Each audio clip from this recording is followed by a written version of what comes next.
जब हम तरबूज खोलते हैं तो नॉर्मली उसमें बहुत सारे बीज निकलते हैं और इन बीजों को तरबूज से अलग करना भारी काम होता है। इसीलिए आजकल ऐसे तरबूज आ रहे हैं जिनके अंदर बीज होता ही नहीं, क्योंकि ऐसे तरबूजों को साइंटिफिकली ब्रीडिंग के जरिए बनाए जाते हैं जिनमें या तो बीज नहीं होगा भी तो इतना छोटा कि आपको खाने में बहुत ही ज्यादा मजा आएगा, और मुझे भी।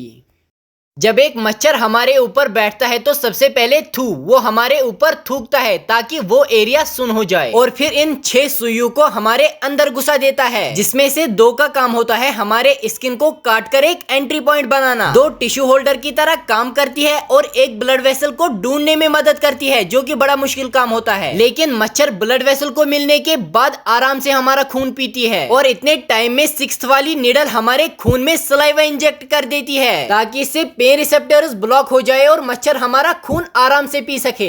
एटीएम से पैसा नहीं बल्कि पिज्जा मिलता है। चंडीगढ़ के सुखना लेक पे लगी है इंडिया की सबसे पहली पिज्जा मशीन। ये fully automatic pizza ATM India में 2025 के शुरुआत में आया है, और ये इटली से मशीन आई है। न इसके अंदर ओवन न इसके अंदर शेफ की जरूरत पड़ती है, बस स्क्रीन पे टैप करो और 3 मिनट के अंदर अंदर आपके लिए गर्मा गर्म पिज्जा रेडी हो जाएगा। आप में से किस किस को पिज्जा पसंद है जरा कमेंट में बताइए, और मुझे देना मत भूलना। इस स्काई डाइवर की तरह अगर आप भी बादलों में कूद गए तो आपको कैसा फील होगा, और क्या बादलों में मजा आता है? पहले आप जान लो कि स्काई डाइविंग के दौरान इंटेंशनली बादलों में कूदना इलीगल माना जाता है, क्योंकि वहाँ विजिबिलिटी डाउन हो जाती है, जिससे हो सकता है कि अगर आप दूसरे स्काई डाइवर या प्लेन से टकरा के वहीं पे मर जाओ। लेकिन फिर भी मान लेते हैं कि अगर आप किसी न किसी तरह बादलों पे पहुँच गए, अगर वो रेगुलर बादल हुए तो आपको सिर्फ ठंडा महसूस होगा जैसा कि घने कोहरे में लगता है। लेकिन अगर रेन क्लाउड्स हुए तो पानी की छोटी छोटी बूंदे आपको सुई की तरह चुभने लगेगी। रफ्तार होगी 200। ओह आह ओ यह सारी आवाजें निकल जाएगी, लेकिन मजा बिल्कुल भी नहीं आएगा, और टर्बुलेंस के कारण और भी दिक्कतें हो सकती है। ये कोई जानवर नहीं बल्कि इस कुदरत का एक चमत्कार है, क्योंकि जानवर के पैर बतख जैसे, पूंछ बीवर की तरह, और इसकी बॉडी इक्वली मान लो एक ऑटर की तरह है, और ये अपने बच्चों को दूध पिलाता है, पर इसके निपल नहीं होते, फिर भी ये दूध देता है। और इसकी पूंछ के नीचे एक हथियार होता है जो बहुत ही जहरीला होता है, और इसके दांत नहीं होते, फिर भी इसके बावजूद भी ये पत्थरों से खाना चबाता है, और खाना पेट में नहीं बल्कि सीधा इंटेस्टाइन्स में जाता है, क्योंकि इसके पास पेट ही नहीं होता। और ये एक्वेटिक मैमल है, पानी में जाते ही इसे कुछ भी नहीं दिखाई देता, आँख कान नाक सब बंद हो जाती है, फिर भी ये शिकार कर लेता है, क्योंकि पानी में इसको इलेक्ट्रोमैग्नेटिक फील्ड महसूस होता है। तभी तो मैंने पहले ही कहा ये एक चमत्कार है, चमत्कार।